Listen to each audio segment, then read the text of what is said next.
The Beltway Express lanes are now open. They opened to much fanfare on Saturday and then to many problems for their first weekday rush hour today. News Chopper 7 had the view this morning from North Springfield. A crash made a mess of the morning rush. And also a warning from police about anybody who gets confused about where they're going in the new lanes. Jeff Goldberg is live in Vienna with more. Jeff. Well, Gordon, drivers have been expecting the hot lanes for some time now, and planners have been warning people to be cautious and safety for weeks. But it's always a bit of an adjustment when the real thing happens, and that's what we've had today. Here, things moving smoothly in the hot lanes in Vienna this evening, but the hope is these issues won't last long.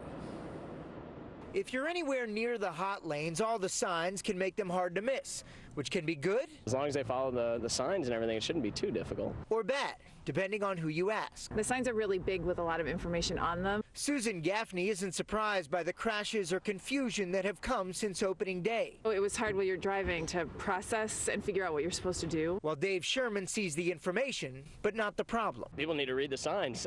I mean, they've been posted for months. The Virginia State Police reports 6 crashes since the hot lanes opened Saturday, along with plenty of dangerous moves by drivers out of sorts.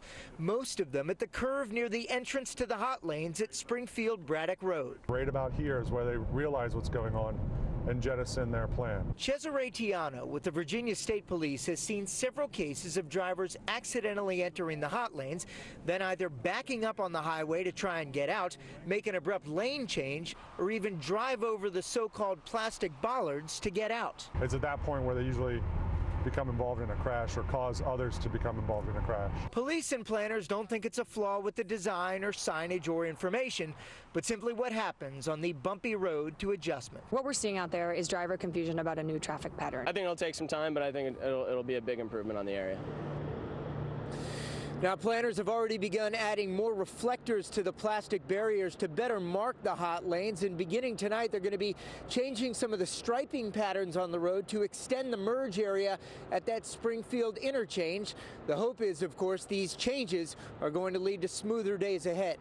Live in Vienna, Jeff Goldberg, ABC 7 News.